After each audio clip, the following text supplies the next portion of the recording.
నమస్తే, welcome to YoYo TV. Telangana రాష్ట్ర ముఖ్యమంత్రి రేవంత్ రెడ్డి గారు డిజిటల్ మీడియాని ఉద్దేశించి కొన్ని అనుచిత వ్యాఖ్యలు అయితే చేస్తూ ఉన్నారు. సో మరి ఆ వ్యాఖ్యలు మాట్లాడగల కారణం ఏంటి? మరి ఎవరు ఆ జర్నలిస్టులు, ఎవరు అసలైన జర్నలిస్ట్ కాదు, ఎవరు అసలైన జర్నలిస్ట్ అనే ఏదైతే మీటర్ అయితే పెట్టారో ఆ మీటర్ ఏందో మరి ఆ ప్రభుత్వమే తేల్చాల్సి ఉంది. సో మరి అన్నిటి గురించి మాట్లాడదాం. మనతో పాటు మాట్లాడడానికి తెలంగాణ ఉద్యమకారులు, అదేవిధంగా తెలంగాణ క్రాంతి అధ్యక్షుడు పృథ్వీ యాదవ్ అన్న ఉన్నారు. అన్న నమస్తే. జై తెలంగాణ. రైట్. సో ఎందుకంటే రాష్ట్రంలో జై తెలంగాణ అనడానికి చాలా మంది మోమాట పడుతున్నారు. సో మనం తెలంగాణ బిడ్డలం అందం. సో నా జీవితం అంతా జై తెలంగాణ అనుకుంటూనే తిరిగిన. తెలంగాణ వచ్చినాక కూడా మళ్ళీ తెలంగాణ అనే ఎందుకు అంటున్నావు అని కూడా చాలా మంది అన్నారు. కానీ అది నేను సచ్చదాకా అంటూనే ఉంటా. అది అనాల్సిందే, సమస్యనే లేదు. సో అంటే ప్రధానంగా 2 రోజుల క్రితం జరిగిన ఒక వ్యాఖ్యలు ఏదైతే ఉన్నాయో రేవంత్ రెడ్డి గారు మాట్లాడినవి, సో ఎట్లా చూస్తారు అంటే జర్నలిస్టులని పట్టుకొని కొన్ని వ్యాఖ్యలు చేస్తూ ఉన్నారు. సో మీరు కూడా విన్నారు, నేను విన్నా, తెలంగాణ రాష్ట్రంలో ఉన్న వాళ్ళందరూ విన్నారు. సో ఎంతవరకు కరెక్ట్ అంటారు అట్లా అనడం? ఆయన ఎక్కువ ముఖ్యమంత్రి కాగానే మరి ఆయన ఏమనుకుంటుండేమో, తెలంగాణకు రాజు అనుకుంటుండా, మరి చాలా అవమానకరంగా వాడు వీడనే ఉచ్చారణ చేసుకుంటూ చాలా చిన్నగా ఆవారగాన్ల లెక్క అని అనడు, కాలు మీద కాలు వేసుకొని సీనియర్ల ముంగట కూర్చుని అన్నాడు. డిజిటల్ మీడియా అని చెప్పని మాట్లాడి డిజిటల్ మీడియాకి నీ ప్రోగ్రామ్కి ఎంట్రీ లేదు. సో అందులున్నోళ్ళను ఎవరి గురించి అంటే జర్నలిస్ట్ అని వాడే పక్కకు పెట్టుకొని వాళ్ళ తాతేదో వాళ్ళ నాయనలేదో జర్నలిస్ట్ అనేదో వీడియో పెట్టుకొని తిరుగుతున్నాడు. అంటే జర్నలిస్ట్ అంటే అది సర్నేం కాదు నాయన, అది మనకు వృత్తిపరంగా వచ్చేది. ఇలా వృత్తిపరంగా నిన్ను ముఖ్యమంత్రి చేస్తే నువ్వు ముఖ్యమంత్రి అయినావు, లేకపోతే మంత్రి అయితే మంత్రి అవుతారు. జర్నలిజంలో ఉన్నోళ్ళు జర్నలిజం అవుతారు. నాయన ఏదైతే ఉంటుంది మరి మీ నాయన ఏంటిది, మీ తాత ఏంటిది అని జనం అడుగుతున్నారు. మరి అదే అడుగుతా అనుకున్నా. అంటే ముఖ్యమంత్రి అవ్వాలంటే తాతలు నాన్నలు ముఖ్యమంత్రి అయితేనే ముఖ్యమంత్రి అవ్వాలని రూల్ ఉందా అక్కడ? అట్లేం ఇప్పుడు ఆయన అట్లా అంటే మరి ఆయన ఏడు ఉండాలో మరి ఆయన తెలుసుకోవాలి. మరి ఊళ్ళో వ్యవసాయం చేసి కూడా కూర్చోవాలి. మరి వాళ్ళ నాయన ఎక్కడ ఉన్నదంటే అట్లీస్ట్ మరి ఆయన మంత్రి, మరి నేనన్నా పోయి కూర్చోవాలి. నువ్వైతే మరి అందులో పోయి కూర్చోవాలి కదా. నువ్వు వృత్తి ఏం చేసినావు, ఏం సంగతి ఏంటిదని నువ్వు వృత్తిని అగౌరవపరచుడు కానీ వ్యక్తులను అగౌరవపరచు నేను మాట్లాడదలుచుకోలే. కానీ ఆయనకు అహంకారం అనేది నెత్తికెక్కింది. ఏమంటారు కదా, బాగా అధికారం వస్తే అని మెదడు మోకాళ్ళల్లో ఉన్నది అన్నట్టుగా ఇప్పుడు ఈయన మెదడు మోకాళ్ళలో పోయిందేమో నాకు తెలుస్తలేదు. కానీ అన్ని పిచ్చి కూతలు కూస్తున్నాడు. అహంకార పూరితమైనటువంటి మాటలు మాట్లాడుతాడు. కాలు మీద కాలు వేసుకొని కూర్చున్నాయి అనుకో. ఇప్పుడు సోషల్ మీడియాలోకి అయితే ఎంట్రీ లేదు. ఒకవేళ జూనియర్ సీనియర్ అని అంటే, ఒకవేళ ఆ పదం కాడికి వస్తే జూనియర్ సీనియర్లల్లా అసలు నువ్వే నీ సీనియారిటీ ఏందో నీ వాళ్ళే చెప్పిండ్రు. మరి నువ్వు ఆడుండాలి, మరి నువ్వు ఆ పార్టీలో ఆడుండాలి. అసలు రాజకీయంలో నువ్వు నీ పార్టీలో ఉన్నోళ్ళు, నీ కాంగ్రెస్ పార్టీలో వాళ్ళు ఎక్కడున్నోళ్ళు నువ్వు ఎక్కడ ఉండాలనేది అయితే క్లియర్ అర్థమవుతుంది. నువ్వు వేరే పార్టీలు ఉండి మళ్ళీ ఇంట్లోకి వచ్చినావు. 2 కళ్ళ సిద్ధాంతము తెలంగాణని బద్ద వ్యతిరేకిస్తున్నట్టు పార్టీలకి వెళ్ళి వచ్చి ఇక్కడ కూర్చొని నీ పార్టీలో చెప్పారు 50 కోట్లు ఇస్తే ఈయన పిసిసి ప్రెసిడెంట్ అయిందని చెప్పి నీ పార్టీలో ఉన్నోళ్ళే చెప్పారు. మేము చెప్పుడు కాదు, నీ పార్టీలో చెప్పారు కదా నాయన. మరి ఆ సీనియర్ జూనియర్ కాడికి వస్తే మరి నువ్వు ఉండాలి, నువ్వు ఏ పొక్కల వండాలి చెప్పరాదు. చంద్రబాబు ఇక్కడ సందుగాలైనా చీకట్ల బంగ్లా ఉంటే అందులో పోయి కూర్చోవాలని, యోగా చేసుకుంటా కూర్చోవాలి, చేతులు కట్టుకొని కూర్చోవాలి చీకట్ల. అట్లా ఉండాల్సిన వ్యక్తి నువ్వు ఇంట్లోకి వచ్చి నువ్వు ఇక్కడికి వచ్చినావు. నువ్వు కాలు మీద కాలు వేసుకొని జూనియర్లు సీనియర్లు అంటారు. ఏమో కంఫర్ట్గా కూర్చుంటే ఎవరైనా కూర్చున్నారో భయ్, వాళ్ళకి ఉండేది ఉంటే సీనియర్లు చెప్తారు కదా, నీకు ఎవరైనా వచ్చి కంప్లైంట్ చేసిండా, నీ గవర్నమెంట్లో ఎవరైనా ఇచ్చిండా, ఇగో నా వాడు జూనియర్ నాకు రెస్పెక్ట్ ఇస్తలేడు, ఇగో నేను ఇంత సీనియర్ను, నేను పలాని పెద్ద పేపర్లో చేసిన నాకు ఇట్లా ఇస్తలేడు అని చెప్పి నీకు పోలీస్ స్టేషన్లోకి వచ్చి ఎవరైనా కంప్లైంట్ ఇచ్చిండా, ఇస్తే చూపిమని చెప్పు. దాన్ని నువ్వు పోలీస్ మంత్రిగానే మాట్లాడుతున్నా అంటే నువ్వు కేసు పెట్టు. మరి అట్లేమన్నా నువ్వు నీ రూల్ ప్రకారంగా అట్లేమన్నా కూర్చోద్రా భయ్, కాలు మీద కాలు వేసుకొని అట్లా కూర్చుంటారా అని చెప్పి నీ రూల్ పొజిషన్ ఉంటే చెప్పు. వాడి నవస పెడతలేడు అని చూస్తుంటే నీకే మొదలు అనిపిస్తుంది కావచ్చు, వాడు నాకు నవస పెట్టాలి, వాడు నాకు ఎందుకు పెడతలేడు అని చెప్పి నీకే లోపల అనిపించి నువ్వు అట్లా ఫీల్ అవుతున్నావు. ఎందుకంటే నీకు అహంకారం ఉంది కదా. నేను చూడంగానే పెద్దసారి వచ్చి నేను నవస పెట్టుకుంటూ కూర్చుంటా చూడన్నా.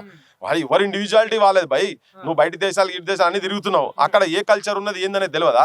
ఆడ మంచి ప్రైమ్ మినిస్టర్షిప్లు చేసిన వాళ్ళు ఉట్టిగా మాళ్ళల్లో వచ్చి కాస్ట్కోలలో వచ్చి షాపింగ్లు చేస్తూ ఉంటారు బయట దేశాలలో. ఈయన పోయి ఏం చూసేస్తుండో మాకు అయితే అర్థమైతే లేదు. పోనీ ఈయన వీళ్ళేదో పెద్ద రాచరిక కుటుంబంలోకి వెళ్ళి వచ్చినోడు కూడా కాదు, మళ్ళీ ఈయన వచ్చినోడు కాదు.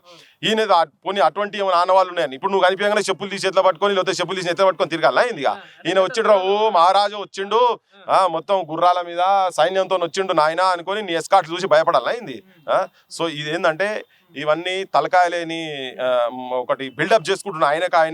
ఆయనకు లేని దాన్ని ఒక ఊహించుకొని నేను ఎక్కడో ఉన్నా అనే ఒక భ్రమలలో బతుకుతున్నాడు ముఖ్యమంత్రి రేవంత్ రెడ్డి. ఇప్పుడు కాళ్ళ మీద కాళ్ళు వేసుకుని దాని గురించి జూనియర్ సీనియర్ అనే దాని గురించి ఒక మాట గుర్తు చేస్తాను. ఎందుకంటే గతంలో అయితే కాంగ్రెస్ ప్రభుత్వం అధికారంలో వచ్చిన తర్వాత ఒక గుళ్ళో బట్టి విక్రమార్క గారు కావచ్చు, కోమటిరెడ్డి వెంకటరెడ్డి గారు కావచ్చు, ఇదే రేవంత్ రెడ్డి గారు కావచ్చు, మరి ఆ ఫోటో సినారియో చూసుకుంటే మరి అప్పుడేమనాలి మనం? అంటే యాజ్ ఎ జర్నలిస్ట్ అంటే అడుగుతున్నాను నేను ఒక ప్రశ్న లాగా, దీనికి ఏం చెప్తారమ్మా? నేను ఏమంటున్నా అంటే ఆయనకు కొద్దిగా దిమాకి హాలత్ ఠీక్ లేదో అనిపిస్తుంది నాకు కొద్దిగా. ఆయనే తన చేసినటువంటి తప్పులను చూసుకోలేక ఆయన ఈ సోషల్ మీడియా మీద ఏడుస్తున్నాడు. ఎందుకు ఏడుస్తున్నాడు అంటే ఇలా సోషల్ మీడియా అంటే ఆయన మెయిన్ స్ట్రీమ్ మీడియాను మేనేజ్ చేసుకోగలుగుతున్నాడు. మేనేజ్ చేసి ఇప్పుడు మెయిన్ స్ట్రీమ్ మీడియా ఇక్కడ నిరుద్యోగుల సమస్య గురించి ఒకసారి ఆయన టోకన్ ప్రొటెస్ట్ చూపించి వదిలిపెడుతుంది. కానీ ఆ సమస్యను డీప్ గా పోయి అనలైజ్ చేసే సిచ్యువేషన్ లేదు, అది చూపిస్తలేదు. ఇలా అమరుల కుటుంబాలకు నువ్వు ఎందుకు ఇయ్యలేదని చెప్పని సోషల్ మీడియాలో మా బోటలో మాట్లాడితే మీరు చూపిస్తున్నారు, మెయిన్ స్ట్రీమ్ మీడియా చూపియదు. ఇవాళ ఉద్యమకారులకు 100 రోజులలో రాగానే 250 గదాల భూమి ఇస్తా అంటివి, 25,000 రూపాయలు నెలకి ఇంటికి ఇస్తా అంటే వాళ్ళందరూ మీటింగ్లు పెడుతున్నారు. ఆ మీటింగ్లు చూపించడం ఎవరు చూపిస్తున్నారు? చూపించడం ఓన్లీ సోషల్ మీడియా చూపిస్తుంది. ఇలా నీళ్ళ దొంగలే అన్నట్టు అది సోషల్ మీడియా చూపిస్తుంది. స్కామ్లు ఎక్కడ ఉన్నాయంటే సోషల్ మీడియా చూపిస్తుంది. భూములు దొంగతనం చేసిర్రా నాయన అంటే అడవై నీ మెయిన్ స్ట్రీమ్ ఛానళ్ళు వాళ్ళ దగ్గర ఏజెంట్లుగా పనిచేస్తున్నారు పెద్దల దగ్గర, అవి సోషల్ మీడియా చూపిస్తున్నాయి. ఎన్ని చెర్లు కబ్జా గురైనాయి సోషల్ మీడియా చూపిస్తున్నది. ఊర్లో ఏ సమస్య ఉన్నది సోషల్ మీడియా చూపిస్తున్నది. మెయిన్ స్ట్రీమ్ మీడియా ఏంటిది? అన్ని రాజకీయ పార్టీలకు అమ్ముడు పోయి ఇప్పుడు ఒక ఛానల్ ఉన్నది. అంతకుముందు ఆయన బీజేపీలో ఉండే బీజేపీ జెండా చూపించింది, తర్వాత కాంగ్రెస్ వస్తే కాంగ్రెస్ జెండా చూపించింది, బీఆర్ఎస్ అంటే బీఆర్ఎస్ జెండా, కేసీఆర్ ఉత్తముడు చాలా గొప్పోడు తీసుకుమారుతా అయినా పచ్చిసుకుమారుతా అని.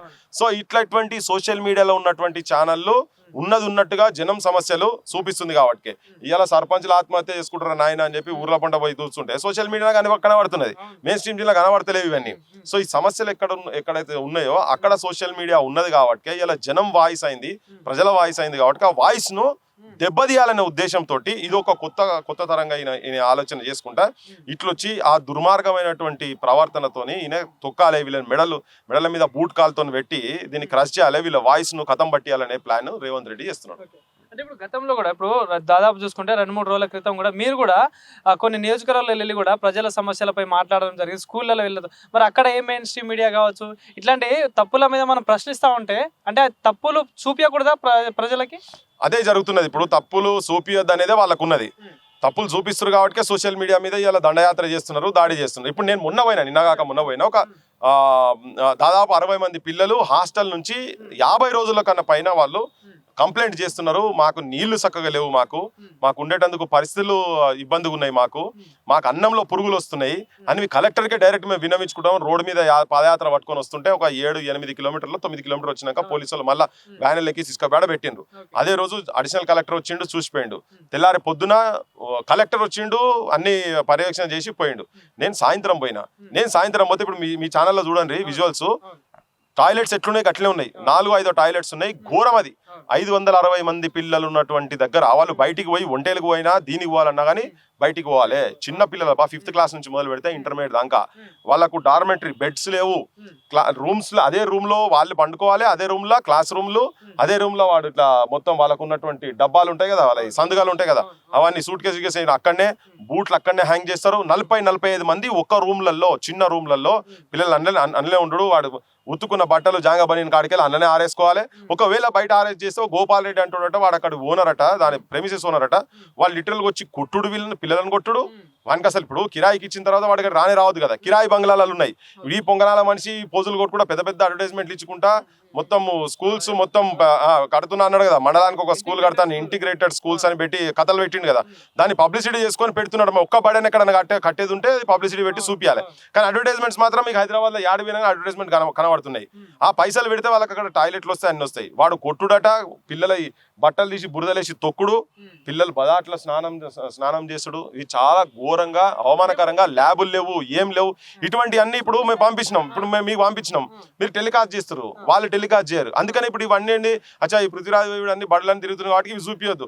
వాడు వేస్తున్నటువంటి ఇప్పుడు ఈ పెద్ద అడ్వర్టైజ్మెంట్లు చూపించి అడ్వర్టైజ్మెంట్ లో వీళ్ళు కూడా పైసలు ఉంటాయి కాబట్టి అటువంటివి చూపిస్తే ఏం కాదు. కానీ ఇప్పుడు ఇవి మా హోటల్లో మేము పోయి తిరిగేటి అన్ని మీలాంటి వాళ్ళు చూపిస్తారు కాబట్టి మీ మీద పగబట్టి కక్ష పట్టి వీళ్ళని ఎట్లా చేసి తొక్కాలి అనేటువంటి ఒక దరిద్రమైన ఆలోచన ఈ ముఖ్యమంత్రి రేవంత్ రెడ్డి కూడా. గత ముఖ్యమంత్రి అట్లే పని చేసిండు, ఈయనకి అదే పని చేస్తాడు. సో ఇంకోటి చూసుకోండి, అంటే నార్మల్ మాటల విధానంలో చూసుకున్నా కూడా ఏమంటారు ఆల్ రానోడు అనడం, ఇలా చాలా రకాలుగా మాట్లాడుతున్నారు. అంటే బూతులు మాట్లాడుతూ ఉన్నారు అని చెప్పేసి అంటా ఉన్నారు. ఎంతవరకు వాస్తవం అంటారు? అంటే నార్మల్ ఈ బూతుల కల్చర్ని అలవాటు చేసింది ఎవరు అసలు? ఇప్పుడు రేవంత్ రెడ్డి రేవంత్ రెడ్డి మాట్లాడతారా సోషల్ మీడియాలో బాగా బూతులు మాట్లాడతారా అని జనం లోపల పోయి అడిగితే జనమే చెప్తారు. రేవంత్ రెడ్డి ఏ భాష మాట్లాడిండు, ఏదేది కదా లాగులు ఇప్పించి బట్టలు ఇప్పించి వెనకకెళ్ళి ఆ పదాలు మనం మనం వాడని పదాలు. ఇంకోటి ఏంటంటే జనమాట కనబడుతున్న కాలుతో తనిన వీడియో ఉన్నది, మీ దగ్గర ఉంటుంది, ప్లే చేయండి. ఇది నేను అది ఉన్నది కదా. ఇటువంటి వాటికి ఆయన పిహెచ్డి తీసుకున్నాడు. మరి వాళ్ళు మర్చిపోయిండేమో, మరి ఇప్పుడు వీళ్ళు ఏమైనా చెప్తే ఇందాం అనుకుంటుండేమో. రేవంత్ రెడ్డి జర సోయికి రావాయన, నా పిహెచ్డీలు చదివిన వాళ్ళు, నీట్లో చదివిన వాళ్ళు, ఆర్ఈసీలు చదివిన వాళ్ళు ఛానళ్ళలో ఇవాళ ఛానళ్ళు పెట్టుకున్నారు. కొంతమంది ఇక్కడ కాదు బయటి దేశాల నుండి కూడా నా తెలంగాణ ప్రాంత ప్రజలకు వాస్తవాలు తెలియజెప్పాలనే ప్రయత్నం చేస్తున్నటువంటి వాళ్ళు కూడా కొంతమంది అటువంటి పనులు చేస్తున్నారు. అందరు చదువుకొని చాలా మంది ఏంటంటే తెలంగాణ మూమెంట్లో తిరిగి క్రష్ అయిపోయి ఆ సమస్యలు పరిష్కరింపబడక అమెరికాలకు అక్కడిక్కడికి పోలేక అట్లీస్ట్ మనం జనం వాకుగానన్నా ఉందాము, జన సమస్యలన్నా ప్రజలకు తీసుకుపోదాం, జనాన్ని చైతన్యవంతం చేద్దాం, రాజ్యాన్ని ప్రశ్నిద్దాం, రాజ్యాన్ని కరెక్షన్స్ చేసుకునేటట్టుగా వాళ్ళని ఒక దారిలో పడేద్దామని చెప్పని ఒక ఆలోచనతో నడుపుతున్నటువంటి వాళ్ళే చాలా మంది ఉన్నారు. నీకు సోయి ఉంటే నువ్వు తెప్పించుకో, ఎవరెవరు ఏమేమి క్వాలిఫికేషన్స్ ఉన్నాయి. నువ్వు పోయి దండం పెట్టి నువ్వు కాళ్ళు మొక్కేటువంటి పెద్ద ఈనాడు పత్రికలు ఇచ్చేటువంటి స్కూళ్ళల్లో కూడా ట్రైనింగ్ అయిన వాళ్ళు ఉన్నారు ఇలా చాలా మంది. నీకు సోయి లేకుండా నీకు తెలియకుండా ఉట్టిగా నీ నోటికి వచ్చినట్టు డిజిటల్ మీడియా సోషల్ మీడియా అనే పరాష్కప్ మాటలు మాట్లాడుతున్నావు కదా. కానీ అవి ఇక్కడ సోషల్ మీడియా కావచ్చు, ఈవెన్ సోషల్ మీడియా చూస్తున్నటువంటి జనాలకు కావచ్చు, వాళ్ళ సమస్యలు చూపిస్తున్నటువంటి ప్రజలకు కూడా వాళ్ళని గుండె మీద కాలుతో తన్నినట్టు అవుతుంది. నీకు తెలుస్తలేదు, నువ్వు సోయికి రా. నిన్ను మాత్రం జనం అయితే రిజిస్టర్ చేస్తున్నారు, నీ పాపాల లెక్కలు ఇది లెక్కలు నడుస్తుంది. జర్నలిజం చేసినోడే జర్నలిస్ట్ అవ్వాలని రూల్ పెడితే మరి ఎమ్మెల్యే అవ్వాలనుకుంటే ఏం కోర్స్ చేయాలి? మరి అది కూడా చెప్తే బాగుంటది కదా. అట్లా అనుకుంటే ఇప్పుడు చదువుతోటి తగ్గట్టుగానే అనుకుంటే ఇప్పుడు ఈయనకన్నా చదువుకున్న వాళ్ళు చాలా మంది ఉన్నారు కదా. అందులో నీ మంత్రిమండలిలో ఉన్న దామోదర్ రాజనరసింహ ఇంజనీరింగ్, తర్వాత బట్టి విక్రమార్క గారు సెంట్రల్ యూనివర్సిటీ స్టూడెంట్, ఇప్పుడు ఈయన శ్రీధర్ బాబు కూడా సెంట్రల్ యూనివర్సిటీ స్టూడెంట్, ఫ్యామిలీ అందరూ కూడా చదువుకున్న వాళ్ళే. అసలు నీకున్న అర్హత ఏంటిది అంటే నువ్వు బ్యాగింగ్ బ్యాచ్, ఇది బ్యాగ్ క్యారింగ్ బ్యాచ్ వాళ్ళకు రావాలి అంతే కదా. అంటే మీరు ఇక్కడ సంపాదించాలని నీ పార్టీకి ఢిల్లీ దాకా ఎవడెక్కువ పైసలు సంపాదిస్తే నీ అర్హత గది అన్నట్టు అక్కడికి వెళ్ళే కదా. ఒకవేళ నిజంగానే ఆయనకే కనుక ఉండేది ఉంటే నువ్వు పార్టీ ఎందుకు మారిన ఆయనకే అన్నలే ఉండనుంటివి, అన్నలే ఉండి నీ దమ్మేందో చూపిని ఉంటివి. నీకు అంత పతార లేదు, నీకు అంత సీన్ లేదు రేవంత్ రెడ్డి. నువ్వు చాలా ఊహా ప్రపంచంలో ఉంటున్నావు.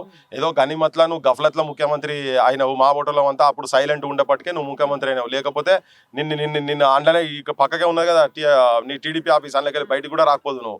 మా వాళ్ళు తెలియక ఏదో పాపం పోని యంగ్ మ్యాన్ వచ్చిండు అట్లా అని చెప్పి తీసుకొని పోయి యూనివర్సిటీలకు తీసుకొచ్చి నిన్ను ఎత్తుకొని చేసి నిన్ను అటు తీసుకొచ్చేప్పటికే నీకేదో అట్లా ఏంటంటే తెలంగాణలో యాక్సెప్టబిలిటీ వచ్చింది. లేకపోతే అంత సీన్ నీకు లేదు. ఇప్పటికీ కూడా నువ్వు చంద్రబాబు ఏజెంటువే. నువ్వు బరాబర్ నువ్వు ప్రూవ్ చేసుకుంటున్నావు, నువ్వు ప్రూవ్ చేసుకుంటున్నావు. చంద్రబాబు అడుగు జాడలనే నువ్వు నడుస్తున్నావు కాబట్టి అదే స్కూల్లో ఉన్నావు నువ్వు. నువ్వు స్కూలు కాలేజు వేరు, నౌకరు ఇక్కడ అంటున్నావు కదా. కానీ నీ అన్ని ఒకటేనాయనా, నీ మెయిన్ ఉద్దేశం పైసలు సంపాదించడం, తెలంగాణను దోపిడీ చేస్తున్నావు, దోసుకుంటున్నావు అంతే. థ్యాంక్ యూ అన్న. Thank you so much.